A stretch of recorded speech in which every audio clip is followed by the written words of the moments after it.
Assalamualaikum warahmatullahi wabarakatuh teman-teman.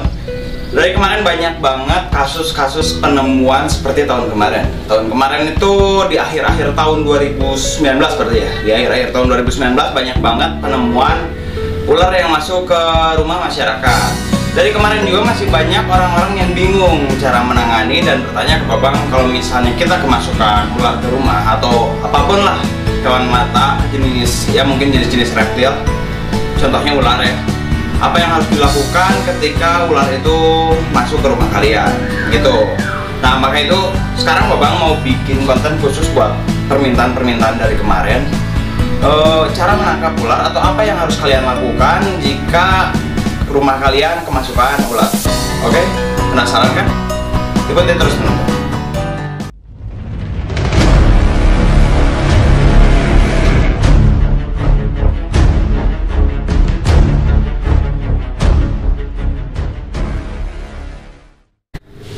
Di sini udah ada hook. Ini alat khusus untuk membantu kalian menangkap ular. Dan di sini ada jenis ular pucuk ya teman-teman. Maaf dikarungin karena ini niatnya juga buat pakan di Cobra Babang. Jadi dikarungin posisinya, kita belum keluarkan. Tapi di sini kita nggak butuh hook teman-teman, karena nggak semua orang punya hook teman-teman. Jadi mungkin hanya beberapa reptiler juga yang punya. Beberapa reptiler juga sebagian masih belum punya ya teman-teman. Makanya kita sekarang nggak pakai hook untuk mempraktekkan cara ini. Oke, kita simpan dulu ya teman-teman. Kita praktekkan ininya dulu. Kita buka dulu ini ya.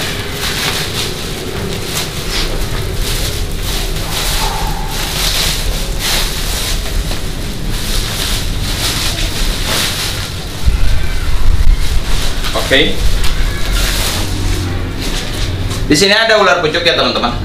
Ini adalah salah satu jenis ular yang sering ditemukan di area masyarakat teman-teman, atau lingkungan masyarakat. Ini ular jenis ini tuh biasanya masih dikategorikan oleh masyarakat setempat adalah jenis ular yang berbisa tinggi atau berbahaya ya teman-teman. Padahal untuk jenis ular seperti ini memiliki tingkat bisa yang rendah teman-teman. Dan misalnya kalian tergigit ular seperti ini nggak berbahaya. Ini nggak akan membuat kalian meninggal dunia ataupun sampai bengkak, nggak bakal ya teman-teman. Tapi paling efek gigitannya tuh cuman menyebabkan gatal-gatal pada area gigitannya teman-teman. Nah, untuk membedakannya sendiri ular hijau berbahaya atau tidak, kita bisa lihat ekornya teman-teman. Kalau misalnya ular hijau itu berbahaya, pasti ekornya warna merah teman-teman. Tapi ini warna hijau. Ini warna hijau, ini nggak berbahaya ya teman-teman. Ada juga beberapa jenis ular hijau yang lain memiliki ekor berwarna silver. Itu jenis ular Gonyosoma oxypalum ataupun jenis ular gadung ya teman-teman. Mungkin bahasa nasional atau bahasa tradisionalnya teman-teman. Nah ini jenis ular pucuk atau yang memiliki bahasa ilmiah Ahetula pasisna teman-teman. Kita langsung praktekkan. Misalnya kalian lihat jenis ular seperti ini di area lingkungan kalian seperti ini, dia masuk ke wilayah rumah kalian. Gak usah panik, gak usah takut. Usahakan kalau misalnya kalian belum tahu itu jenis ular apa, jangan mencoba sekali-sekalipun untuk menangkap ya teman-teman, karena belum tentu ular yang masuk ke rumah kalian itu adalah jenis ular yang berbahaya. Maka dari itu usahakan jangan ditangkap, karena itu memiliki resiko yang sangat tinggi teman-teman. Nih, biasanya kalau misalnya dia masuk ke area pemukiman ataupun rumah, nggak akan letter S seperti ini. Dia biasanya langsung berlari menghindari masyarakat atau orang-orang ya teman-teman. Atau bahasa Sundanya itu ngaleor teman-teman. Nah, usahakan jangan ditangkap. Cukup satu, kita bawa sapu teman-teman. Sapu ini digunakan untuk menghindari atau ya mempertahankan diri kalian dari serangan si ular teman-teman. Nah, kalian bisa giniin teman-teman. Saat ular, biasanya si ular gak letter S kayak gini ya teman-teman. Misalnya kalian melihat ular udah kayak gini, ini posisi menyerang teman-teman. Jangan coba-coba dekati, usir saja dengan sapu teman-teman seperti ini. Nah, karena ini lebih aman dan sangat jauh dari jangkauan si ular. Nah, misalnya kalian masih ragu-ragu, Sebenarnya harusnya ada alat bantu ya teman-teman. Kayak pakai serokan, Bang kayaknya nggak punya serokan, kayaknya. Cuman nggak tahu gimana. Nah kalau nggak gitu juga gini bisa teman-teman. Ini misalnya kalian udah lebih pro mungkin ya, udah pernah menangkap ular tapi bingung menghadapinya harus gimana, bisa kalian pegang buntutnya. Misalnya itu pun kalian berani ya, atau kalian memiliki sedikitnya pengalaman lebih dari orang-orang yang masih benar-benar takut pada ular.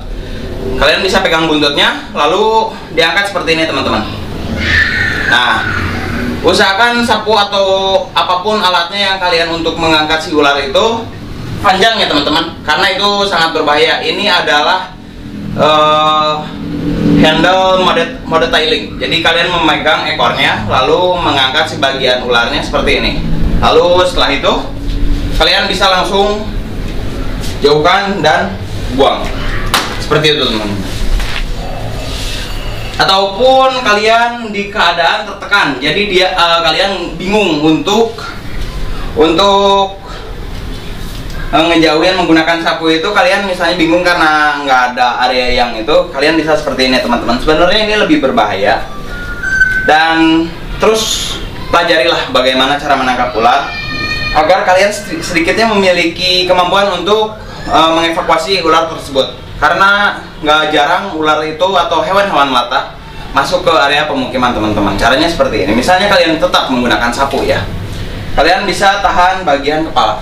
Ini adalah salah satu adegan yang sedikit beresiko ya teman-teman, karena ini langsung bersentuhan dengan area kepala. Itu yang sangat berbahaya. Kita bisa tahan menggunakan sapu seperti ini teman-teman. Tekan, cari bagian kepalanya teman-teman. Dari bagian kepala, lalu kita tangkap. Nah, untuk menangkap ular bagian kepala,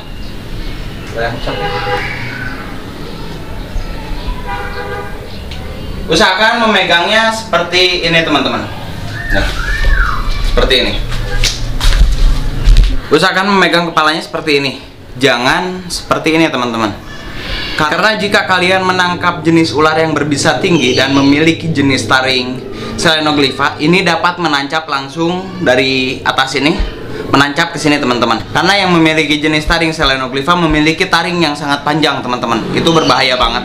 Dan ini memiliki jenis gigi Opistoglypha teman-teman. Tuh. Ini dia memiliki taring belakang. Tuh. Ini memiliki jenis taring Opistoglypha ya teman-teman. Tuh.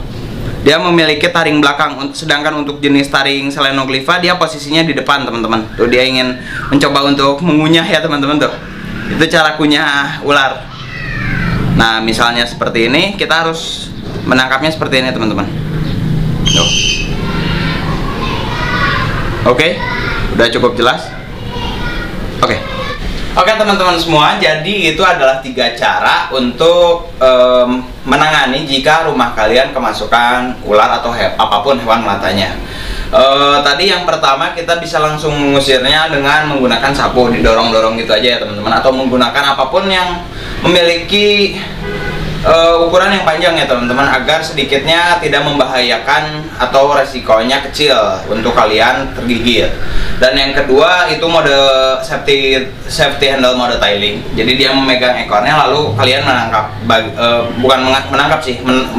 mengangkat bagian dada atau leher si ular, setidaknya lebih menjauhkan bagian tangan sampai ke kepala ularnya teman-teman. Dan yang ketiganya kalian menangkap bagian kepala si ular. Itu tapi sedikit beresiko, namun bisa dilakukan jika kalian merasa keadaan terdesak mungkin ya.